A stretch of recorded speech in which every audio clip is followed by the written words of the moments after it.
O Senhor cura, mas não cura só a parte física, não cura só o corpo. Isso era pouco, porque um corpo curado hoje, amanhã pode, de facto, apanhar uma outra doença. Um corpo curado hoje pode não apanhar mais doença nenhuma, mas vai morrer, vai entrar na cova, vai entrar no caixão, até que a ressurreição final chegue. Mas o Senhor quer que a cura seja abrangente, seja plena, corpo e alma.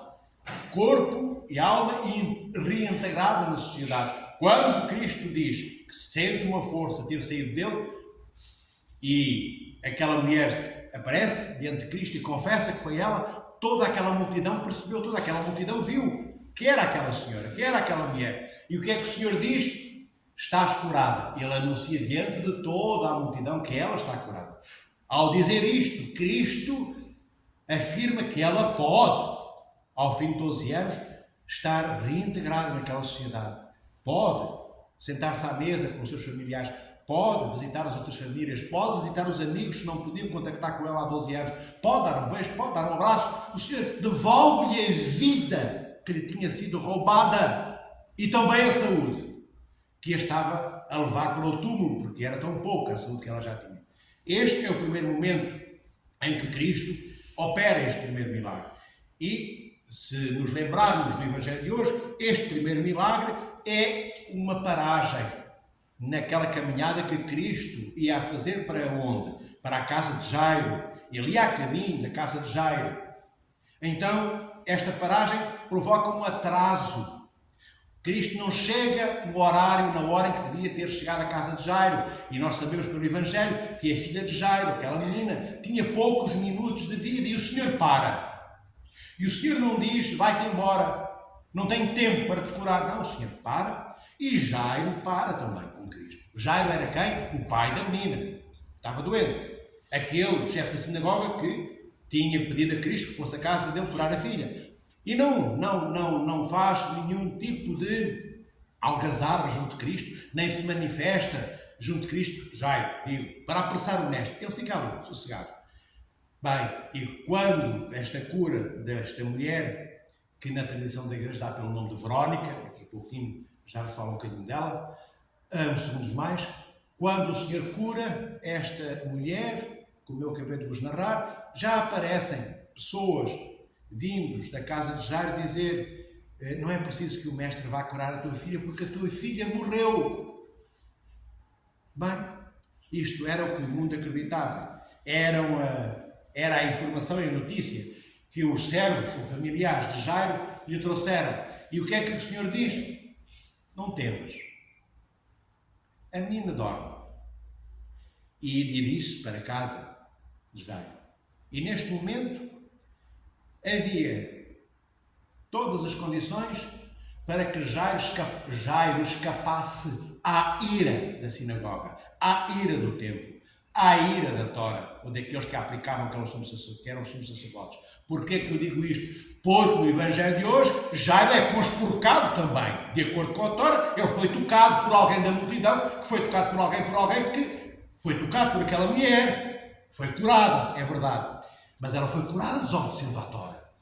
E Cristo, quando a cura e a abençoa, endossa, isto é, dá como possível e como comportamento adequado que alguém se possa comportar e agir contra os mandamentos da Tora, que eram os mandamentos de Deus. Ora, se Jairo levasse Cristo para a sua casa como levou, ele iria incorrer na ira da sinagoga. Eles iam perguntar, então, escuta lá, então, mas aquela mulher que Cristo, que o mestre, o tal teu mestre, ou o mestre de alguns curou, conspurcou-te, tu és sumo sacerdote, o que é que estavas ali a fazer? Como é que ousas receber um homem daqueles da tua casa? Jairo tinha tudo isto na sua cabeça. Ele sabia quem era, ele conhecia a Tora, ele sabia que era chefe da sinagoga, ele sabia quem Cristo era. Mas mais importante que a Tora, mais importante do que o ostracismo, mais importante do que os outros irmãos do sacerdócio poderem vomitá-lo da sociedade sacerdotal, mais importante do que isso era ver a filha com vida. E o Senhor vai à casa de Jairo. E o Cristo sabia que tudo isto aconteceria diante e na vida de Jairo, se ele entrasse na casa de Jairo. Mas o Senhor vai e não é impedido por Jairo.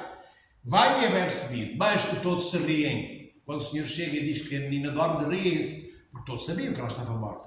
E Cristo só permite que naquele quarto onde está a menina entrem Pedro, Tiago e João, estes 3 apóstolos, e os pais, o pai e a mãe da menina. Bem, de facto, Cristo diz à menina, levanta-te, e a menina levanta-se. A menina estava morta, estava. Mas diante de Cristo não há mortos. Diante de Cristo só há os que estão a dormir, só há os que estão adormecidos. Temos o exemplo ainda hoje, já vos disse isso noutras alturas, dos cemitérios. Cemitério é uma palavra que tem raiz no grego, vem do grego, significa um lugar onde estão aqueles que dormem. Para o mundo eles estão mortos. Até para nós às vezes estão mortos.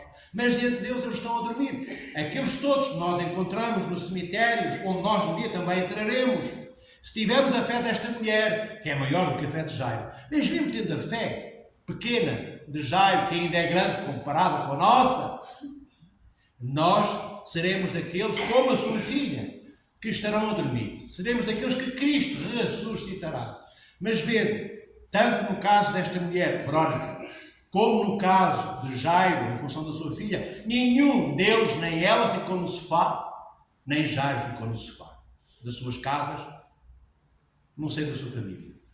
Ela vai ao encontro de Cristo, vê como é que lhe consegue tocar, e Jairo faz tudo para falar com o mestre e consegue falar com ele. Todos os dois se põem em movimento, mas vê, numa multidão de quantas? De quantas pessoas? Quantas? Se calhar mais de 2.000, 3.000, mais de 1.000, certamente.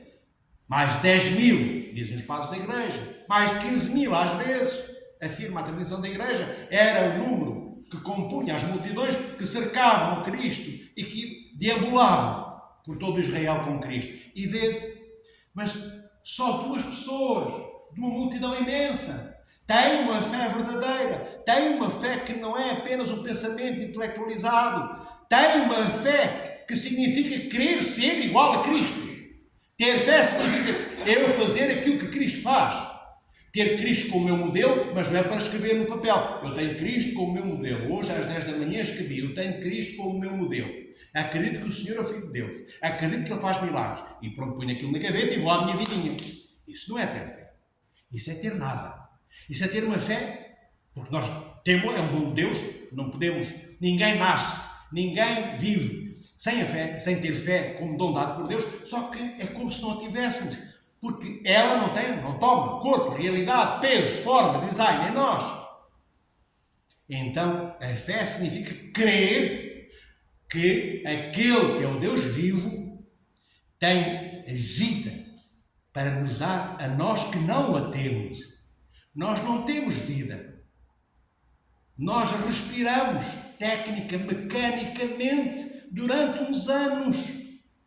E mesmo assim, porque Deus soprou em nós uma centelha da sua vida, nas narinas de Adão, como o Senhor diz no Gênesis. Mas esta respiração, inspiração e expiração que nos mantém vivos, ela acaba um dia. Este corpo também acaba um dia. Como acabou o corpo de Verónica? Como acabou o corpo da filha de Jairo, que o Senhor ressuscitou? O Senhor ressuscitou a filha de Jairo. Ela não morreu naquela tenridade. Ela viveu, se calhar, muitos anos, morreu com 70, 80 anos, mas morreu novamente.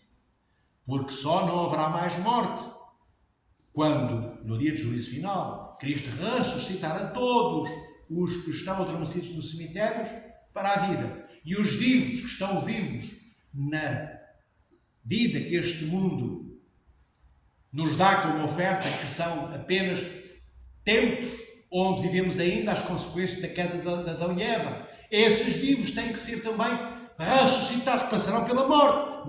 Não sabem os padres da igreja se por uns segundos, se por uns minutos, mas os vivos morrerão e serão ressuscitados por nosso Senhor Jesus Cristo. E aí não há mais mortes, aí mais ninguém morre, mas só aí, no dia do juízo final. Então, quando o Senhor curou por amor, para que o tempo de vida que aqueles que precisavam de cura porque tinham doenças, e Ele curou, pudessem viver o resto dos seus dias, fossem anos, fossem meses, com mais alegria, com mais capacidades, pudessem estar mais inteiros, mais desempoeirados no seio da sua família, com faculdades que a doença lhes retirava. Aqueles que o Senhor ressuscitou dos mortos, não foi só a filha de Jairo, Lázaro também foi ressuscitado. Cristo ressuscitou Lázaro no outro Evangelho, isso é-nos anunciado. Mas Jairo morre. Ele depois vem a ser sagrado bispo, mas ele morre mais tarde. Morre, porque está à espera da ressurreição, como nós, que estamos à espera de morrer também, para ressuscitarmos um dia, pelas mãos e pela vida do nosso Senhor Jesus Cristo. Mas o Senhor deu a vida àqueles que ressuscitou para quê? Para que as suas famílias não fossem privadas tão cedo daqueles que amavam, para que aquele que morreu tivesse mais tempo para ser mais cada vez como Deus e menos cada vez como Ele era. A fé é um desafio, amados irmãos e irmãs, a desapropriarmos-nos da nossa personalidade. Isto é quase uma heresia dizer isto para muitas mentes racionalistas, empiristas, existencialistas deste mundo. Como é isso? Então eu vou desmontar a minha personalidade, vou destruir esta montagem que faz com que eu seja o que eu sou? Se nós pensássemos seriamente, desmontaríamos cada pedacinho da personalidade que temos. O que é a nossa personalidade? Personalidade em termos muito chão, de uma linguagem chã, uma linguagem pequenina e pobre, mas para que todos entendamos. A nossa personalidade tem a ver com a forma como eu penso, como eu vivo, como eu ajo. E tudo o que são vertentes e detalhes pequeninos que estão junto a estas três premissas que eu evoquei e que decorrem disto. Então a minha personalidade é formada, moldada, forjada por quê? Como e onde? Onde? Neste mundo pós-adâmico. E neste mundo pós-adâmico nós sofremos as consequências da queda de Adão. Sofremos as consequências deste Adão que não tem comunhão com Deus. Sofremos as consequências daqueles que se afastaram de Deus. Logo, a nossa personalidade é moldada no afastamento de Deus. Somos também moldados na morte, na certeza da angústia existencialista que nos conduz à morte. Como dizem os filósofos existencialistas, enfim, a vida é um absurdo, porque termina na morte para eles. Para nós, a morte termina na vida que Deus nos traz, na ressurreição dos mortos. Então a nossa personalidade é toda ela timbrada, moldada na antítese da proximidade com Deus, no oposto do que Deus é, no contrário do que Deus ensina e do que Deus pede.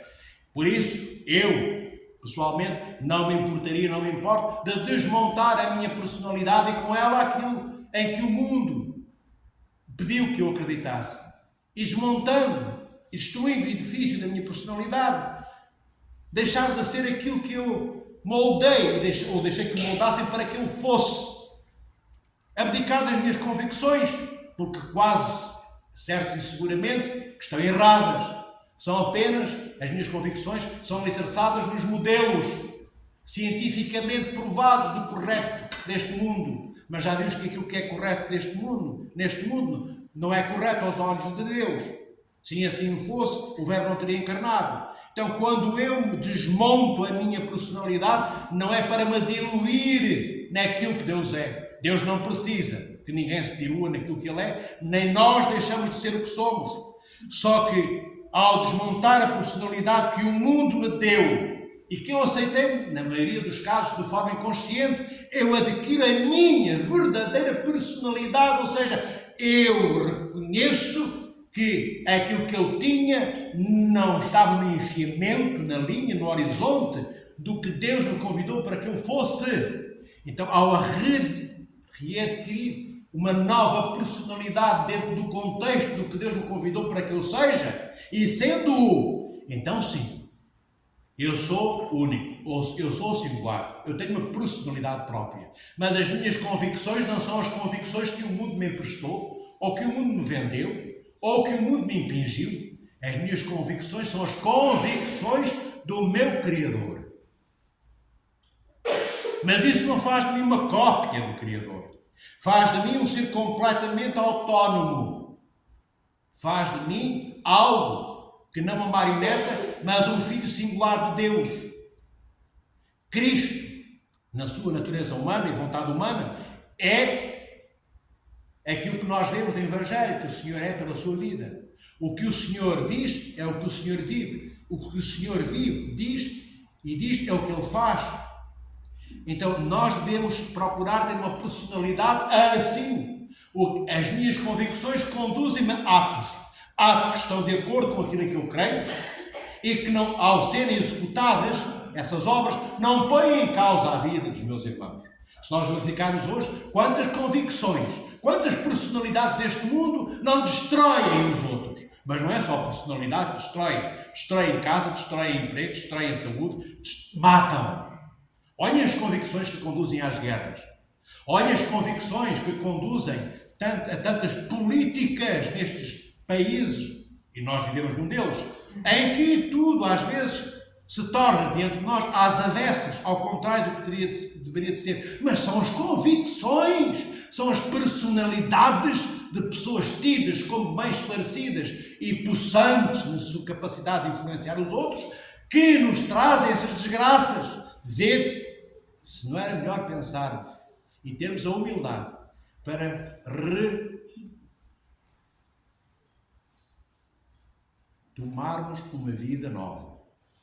Quando eu disse desmontar a nossa personalidade, não é para ficarmos sem personalidade nenhuma, não é para ficarmos tipo zumbis. Não, é para sermos realmente seres vivos. E só é ser vivo aquele que, além de respirar, que além de andar mecanicamente, isso os autómatos e as coisas mecânicas, os ferros também fazem, alguns deles, possamos ser transportadores de Cristo em nós. Possamos, além de respirar, sermos também transportadores da vida de Deus. Sermos cristóforos. Sermos como aquele Cristo que transportou a vida para Verónica, a mulher do Evangelho de hoje. Sermos como aquela vida de Cristo que mata a morte e traz à vida a menina que está adormecida. É esta a personalidade que nós devemos de ter. Mas para termos esta personalidade renovada, restaurada, temos de ter a humildade de nos abaixarmos como Verónica, quando toca na ordem do manto de Cristo, e nos abaixarmos e reconhecermos com humildade que entra por estes ouvidos tantas vezes e aceitarmos quando alguém nos diga: estás incorreto, filho, foste imprudente, não é acertado o que dizes. E quando nós dizemos isto a alguns dos nossos irmãos, ai Jesus, que cai o cargo da Trindade. Porque ninguém aceita que é incorreta a vida como vive, ninguém aceita que comete erros, ninguém aceita que não é um exemplo para todos os outros, ninguém aceita não ser especial. Somos todos, como já disse aqui há umas homilias atrás, especialíssimos. Somos convidados a ser especialmente especiais como Deus é, mas não naquilo que nós somos hoje. Temos que nos transfigurar no que o Mestre é, para podermos ser, de facto, um rosto cristológico diante dos nossos irmãos e irmãs. E então podem dizer-me, erraste, e eu aceito, perdão meu pai, perdão minha mãe, tens razão quando dizes que o teu filho, que sou eu, errou. Foste imprudente, tens razão, realmente poderia ter tomado mais cuidado e não tomei. Foste ausente, não partilhaste comida com a tua família, há 2 dias que passam fome. E o que é que nós fazemos tantas vezes? Mas eu não sabia. Eu até sabia, mas os meus irmãos também trabalharam, mas juntaram dinheiro. Se fossem mais cautelosos, tinham dinheiro hoje na mesa. Tudo isso até pode ser verdade. Mas também é verdade que eles passam fome hoje. E hoje é suposto eu não andar a invocar as coisas que eles podiam ter feito e que não fizeram, mas eu fazer o que é suposto eu fazer e não ficar como eles. Eles também deviam ter guardado dinheiro para ter dinheiro de comida hoje na mesa, neste exemplo que eu dou, e não o fizeram. Bem, eu agora também vou ficar da mesma forma. Como eles tinham que ter feito isso e não fizeram, eu agora também não vou ter com eles, porque eu tenho dinheiro, eu tenho comida na mesa, mas é a minha. Eu fui prudente. Eu fui prudente e eu dou. Eu fui prudente e eu amo aqueles que não foram. Eu fui prudente e tenho humildade para reconhecer que, ainda que o mundo ache que sou melhor que uma boa parte dos filhos de Deus e das filhas, eu me assumo como aquele que é pó. Eu, quando digo eu, não é eu, interpreta João. Eu e todos nós. Me assumo como pó, como nada da terra. O que é que o Senhor faz?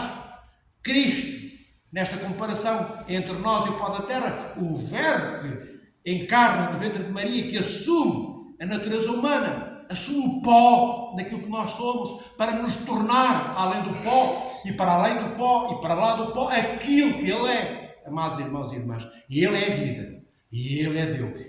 E Ele é singularmente belo, como cada um de nós é chamado a ser, na sua personalidade cristológica. Nós deveríamos ter uma personalidade cristológica e cada um tem a sua. Porque unidade em Deus não quer dizer uniformidade.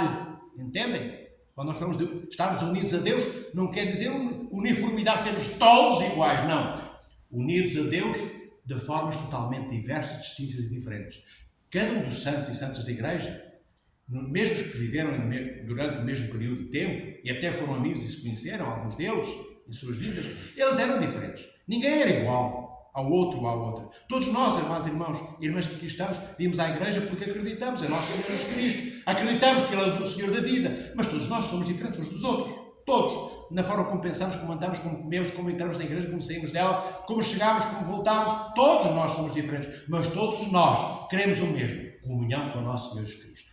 E agora, e para terminar, abençoando-vos no vosso regresso a vossas casas, pensai, queridas irmãs e irmãos, nós, hoje, aqui na Igreja, e de todas as vezes que vimos à Igreja, somos aquela multidão, iguais àquela multidão, que seguia Cristo porque era interessante, porque eram curiosos, tinham interesse em ver os atos de magia do nosso Senhor Jesus Cristo, porque pensavam que era um mago. Poucos, porque conheciam como Deus. Somos desses ou somos como aqueles dois?